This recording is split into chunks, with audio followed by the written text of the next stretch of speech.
Nach der langen Diskussion rund um den Rolex-Hype und die unglaublichen Preise hat Adrian von Bark & Jack vorgestern in einem Video verkündet, dass es nun soweit ist. Die Rolex-Blase ist vorgestern geplatzt.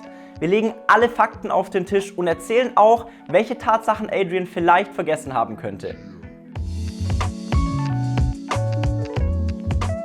Das heutige Video ist gesponsert von uns, Watchwise selbst. Wahnsinnig viele von euch haben gefragt, wann es die nächste Aktion für unsere Uhrenrollen gibt.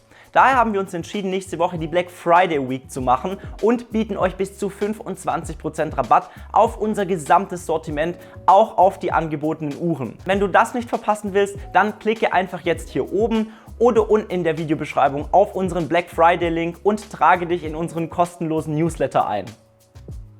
Der Hype um Rolex ist ein heiß diskutiertes Thema und auch ein sehr emotionales Thema und wir wissen, dass da wirklich auch viel drauf rumgeritten wird und wurde, weil es auch Klicks generiert, wovon ganz ehrlich natürlich auch wir profitieren.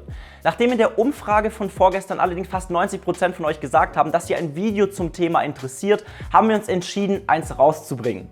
Wir halten es auch für angebracht, nach einem Video von Bark & Jack wie vorgestern einfach nochmal alle Fakten auf den Tisch zu legen, damit ihr euch am Ende einfach selbst ein Bild machen könnt und um ein Update der aktuellen Lage zu bringen. Es hat sich seit unserem letzten Video zu diesem Thema tatsächlich einiges getan und wir erklären euch heute auch genau was. Also was ist eigentlich passiert? Adrian von Bark & Jack hat einen der größten YouTube-Kanäle zum Thema Uhren weltweit, den ich übrigens auch sehr gerne schaue.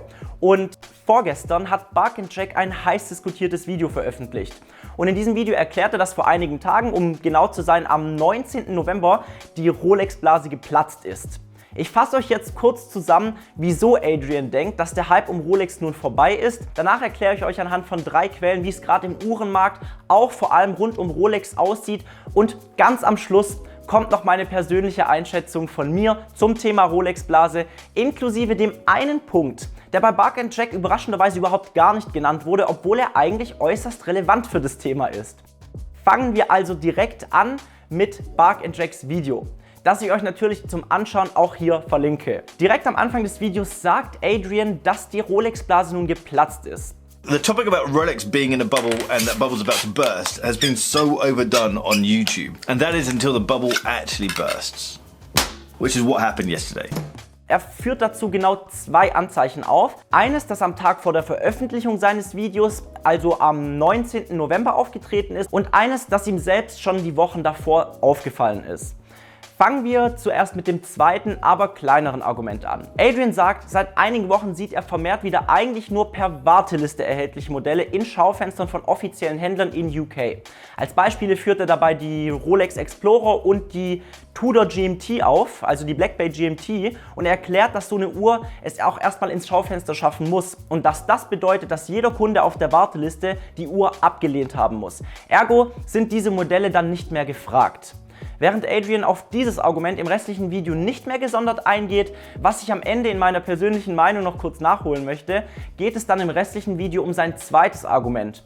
Denn Watchfinder, einer der größten Uhrenhändler in UK, der auch europaweit tätig ist und nebenbei auch noch einen der größten Channels zum Thema Luxusuhren auf YouTube hat, an dieser Stelle empfehlen wir euch auch, dort unbedingt mal vorbeizuschauen. Wir sind selber große Fans der Videos. Und Watchfinder hat am 19. November einen massiven Rolex-Sale gestartet. Jetzt kennen wir alle diese Rolex-Sales, wo es dann 50 € auf jede Uhr gibt. Allerdings erwähnt und zeigt Adrian in seinem Video Beispiele, wo Uhren um tausende Euro reduziert worden sind.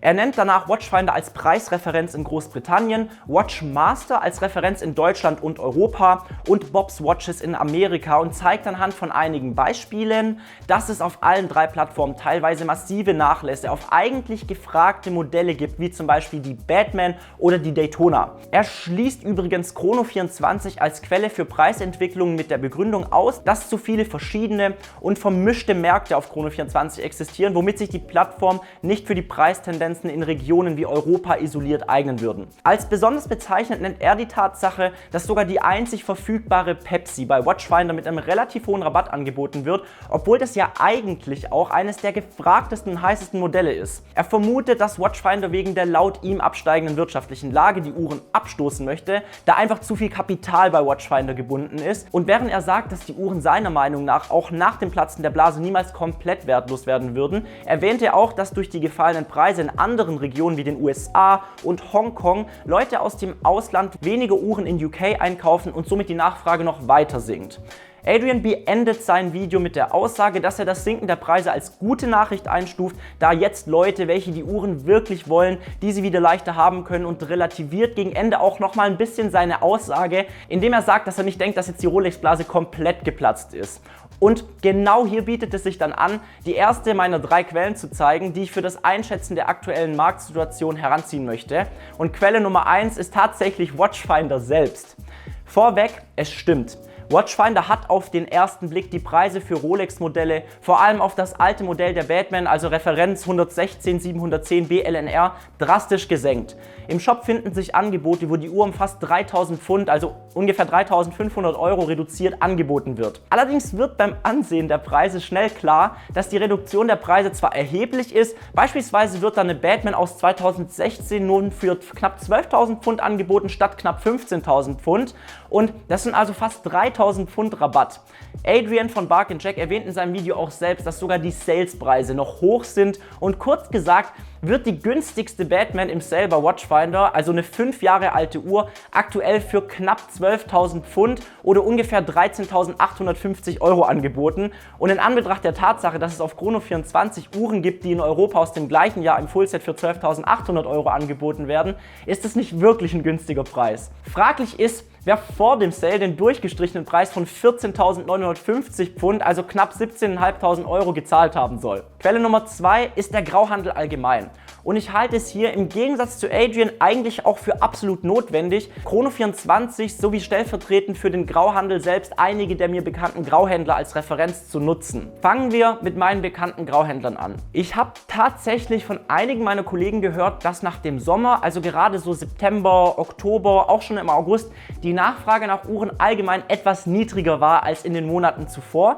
Zusammen jedoch mit dem Hinweis, dass solche Monate jetzt nichts wirklich Ungewöhnliches oder Unübliches sind. Wenn wir uns dann auf Chrono24 mal die Wertentwicklung verschiedener Uhren anschauen, können wir auch erkennen, dass sich ungefähr in diesem Zeitraum, also August, September, Oktober, die Aussage von den Händlern auch bestätigen und nachvollziehen lässt. Ich habe hier mal einige verschiedene Rolex und Patek Philippe Modelle auf Chrono24 getrackt, und bei fast jeder Uhr ist zumindest eine Stagnation des Preises im Zeitraum zwischen August und jetzt festzustellen. Wie beispielsweise jetzt bei der Hulk und auch bei der Pepsi und auch bei der Batman. Bei der Patek Philippe Nautilus Mondphase in Stahl ist der Preis seit etwa Juli, August sogar wieder um knapp 10.000 € von 85 auf ungefähr 75.000 € gefallen. Die Frage ist jetzt natürlich, sind die Preisinformationen auf Chrono24 zuverlässig, was Adrian in seinem Video ja mehr oder weniger verneint. Also meine persönliche Erfahrung ist, dass die Preise auf Chrono24 meistens die Marktlage sehr, sehr gut repräsentieren. Das kann natürlich schon mal sein, dass man eine Uhr mit plus minus 5 bis 10% mehr oder weniger verkauft, als jetzt auf Chrono24 drin ist. Allerdings würde ich sagen, dass da auch wirklich das eigene Verhandlungsgeschick eine große Rolle spielt und die Tatsache, dass da natürlich Händler verkaufen statt Privatleute, also überwiegend. Wir haben übrigens gestern auch mit Chrono24 telefoniert mit der Bitte, uns mal genauere Daten zu den Preisentwicklungen von Rolex-Modellen zur Verfügung zu stellen, und möglicherweise können wir euch somit in den nächsten Tagen sogar noch zuverlässigere Infos bieten, und du kannst gerne jetzt unseren Channel abonnieren und unten die Glocke drücken, um dieses und weitere Videos nicht zu verpassen. Es wird nun Zeit für die Quelle Nummer 3 zur aktuellen Rolex-Lage, und zwar den offiziellen Händlern oder Rolex-Konzessionären. Ich spreche fast täglich sowohl mit den Grau- und Gebrauchthändlern, die ich kenne, als auch mit den Konzessionären und deren Mitarbeitern, und ich bekomme von letzteren bezüglich der Rolex-Frage einzig und allein eine einzige Antwort.